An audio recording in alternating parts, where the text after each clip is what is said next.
Ao longo desta aula, irá ser feita uma breve introdução às máquinas de ferramenta de controle numérica mais utilizados, no caso as fresadoras e os tornos CNC. O aparecimento das máquinas de comando numérico está diretamente ligado ao aparecimento dos computadores, dado que as operações de produção são tarefas repetitivas muito adequadas à utilização dos computadores para as controlar. As primeiras aplicações do comando numérico para controle de máquinas de ferramenta aparecem nos Estados Unidos em meio universitário, mas logo com ligação à indústria, no caso militar. Desde essa data até hoje, a evolução tem sido constante e a sua disponibilidade tem sido democratizada. Como todas as tecnologias, apresenta vantagens e desvantagens. Como vantagem podemos apontar a produtividade, o número de peças produzidas por esta tecnologia é muito superior aos métodos manuais. A sua flexibilidade resulta precisamente de ser programável, logo facilmente se altera o tipo de peça a produzir. A sua precisão, não que seja mais preciso que os métodos convencionais, mas a facilidade em obter peças com pequenas variações de medida. A segurança, dado que a forma mais simples de evitar acidentes é o operador não estar na zona de produção, o que acontece com este tipo de equipamento. Como desvantagens, podemos apontar o elevado investimento inicial devido ao custo deste tipo de equipamentos, a elevada formação dos operadores que é necessária.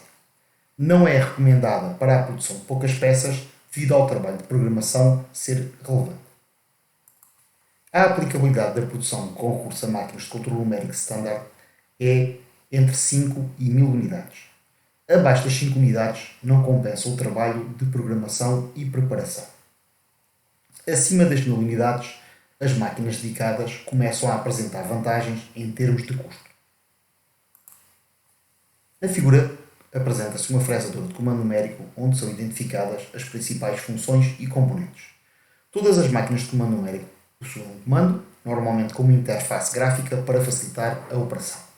A ferramenta de trabalho está montada na árvore principal e o sistema de eixos garante a trajetória necessária para realizar as operações de maquinagem. Normalmente as máquinas de comando numérico possuem um armazém de ferramentas, de forma a poderem realizar de forma automática a substituição da ferramenta e, consequentemente, a capacidade de realizar tarefas diferentes. Adicionalmente, podem ter dispositivos como sistemas de fixação das peças, eixos suplementares para conseguir maquinar diferentes planos, sistema de lubrificação para o corte, sistema automático de extração de paras e mesas amovíveis para facilitar as operações de troca de material. As máquinas fresadoras de comando numérico podem ter várias configurações. Podem ser de eixo vertical ou horizontal, em função da posição da sua árvore principal. Podem também possuir 3, 4, 5 ou mais eixos, de forma a conseguir realizar operações em mais planos a cada fixação, ou seja, realizar operações em planos diferentes a cada aperto da peça.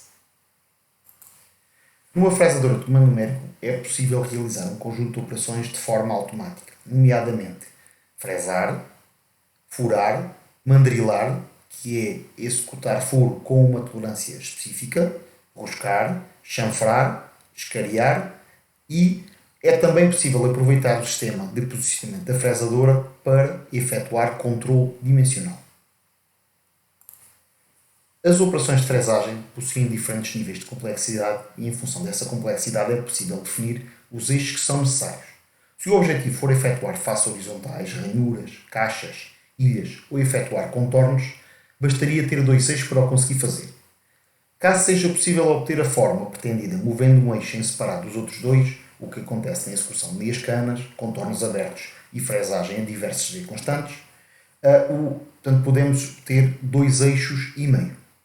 Se o objetivo for obter geometrias 3D complexas, será necessário uma máquina com interpolação nos 3 eixos.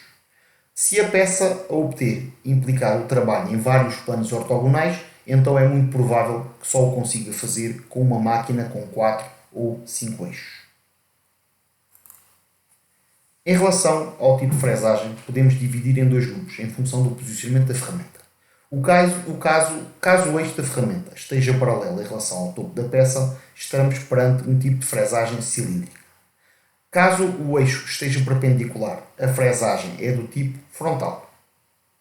Em relação ao tipo de movimento relativo entre a ferramenta e a peça, podemos encontrar 2 casos. O primeiro em que o movimento relativo é discordante, porque a ferramenta entra no material de forma discordante com o movimento da mesma, e o segundo tipo, em que o movimento relativo é concordante, dado que a ferramenta inicia o corte na mesma direção do movimento do material.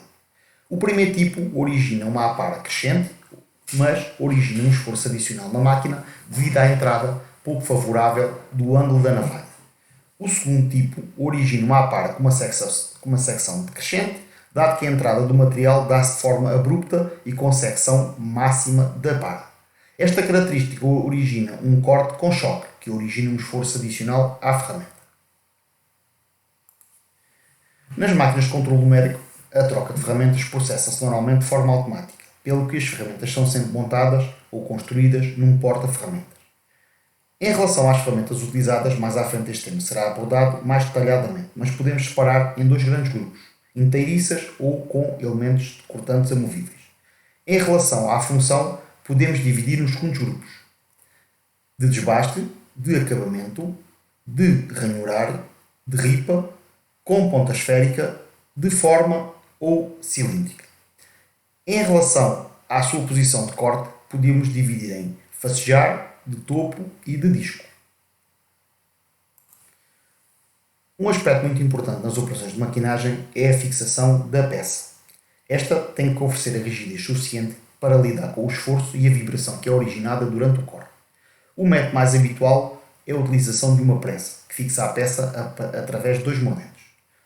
Quando o material a utilizar tem a forma de chapa, tipicamente utilizam-se grampos para fixar a mesma à mesa da máquina.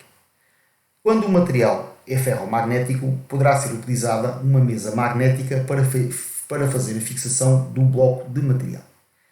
Em peças com muita área, é possível também a utilização de mesas de vácuo para fazer a fixação. É muito utilizado particularmente em processos de madeira. Em peças com geometria complexa, por vezes a fixação com métodos convencionais é difícil, pelo que é necessário fazer um suporte especial para conseguir fixar convenientemente a peça a maquinar. Estas peças designam-se por gabarits. São muito utilizados no acabamento, por exemplo, de peças de fundição. Passamos agora ao caso dos tornos CNC. Neste caso, a peça é fixa na bucha, que durante a operação normalmente está animada de movimento, ao contrário da fresadora, em que a ferramenta é a que tem movimento. As peças obtidas por esta máquina têm normalmente uma simetria em torno de um eixo. O torno é então controlado por um comando numérico, com uma interface gráfica para se poder criar, alterar e monitorizar os processos de maquinagem. A árvore principal normalmente tem uma bucha, onde é fixo o material a processar. Na torreta porta-ferramentas são montadas as ferramentas necessárias para o processo. Os eixos necessários e as ferramentas são geridos pelo comando de forma a obter a peça pretendida. As principais operações que podem ser efetuadas pelo torno CNC são cilindrar, facejar, sangrar, mandrilar, furar, roscar ou outras. Em relação às ferramentas utilizadas nos tornos de comando numérico, podemos utilizar os ferros de cilindrar, facejar, sangrar, meia cana, de chanfrar, de recartilhar, de abrir rosca. É também possível utilizar brocas e mandris. Alguns destes ferros têm uma versão de exterior e de interior. É também possível utilizar fresas e outras ferramentas rotativas caso o torno esteja equipado com a torreta motorizada. A programação de equipamentos de produção de comando numérico implica a definição e escolha de um conjunto de fatores como tipo e dimensão da ferramenta, a velocidade de rotação da árvore, a velocidade de avanço dos eixos, a profundidade de corte, a largura de corte e a utilização ou não da lubrificação. A inadequada seleção dos aspectos referidos pode conduzir ao aparecimento de um conjunto de problemas. Os problemas mais sentidos na ferramenta são o desgaste demasiado rápido, pode resultar da utilização de parâmetros de velocidade desadequados, deficiente lubrificação ou da ferramenta não ser adequada ao material em questão. A quebra também é observada e pode resultar da utilização de parâmetros de velocidade desadequados. A lascagem é observada devido ao excessivo aquecimento, pelo que todos os parâmetros que alterem este aspecto poderão conduzir a este efeito. A APAR aderente tipicamente indica que a ferramenta que está a ser utilizada não é adequada ao material. Este fator é particularmente sentido em materiais com baixo ponto de fusão, como por exemplo o alumínio. Um aspecto fundamental a observar é a vibração gerada durante a operação de corte, dado que é um bom indicador se as condições que estão a ser utilizadas são adequadas. Devido à escolha inadequada dos parâmetros, podem aparecer também problemas na peça, nomeadamente superfície vidrada, superfície rugosa, a superfície irregular ou falha nas tolerâncias. Por último, deve ser referida a fresagem de alta velocidade e as suas diferenças com a fresagem convencional. As velocidades de movimentação dos eixos podem ir até aos 40 metros por minuto ou mais. Esta velocidade exige alteração nas máquinas, devendo ser mais rígidas, e também as ferramentas devem estar preparadas para lidar com estas maiores velocidades. A rotação da árvore pode ir até às 40.000 RPM, pelo que o equilíbrio dos porta-ferramentas tem que ser adequado. Dada a elevada velocidade, as trajetórias devem ser adequadas para lidar com a inércia. Um exemplo é que não é possível cumprir estas givas, pelo que as trajetórias têm que ser suavizadas com um raio. Estes equipamentos implicam também equipamentos de controle mais rápidos e mais completos.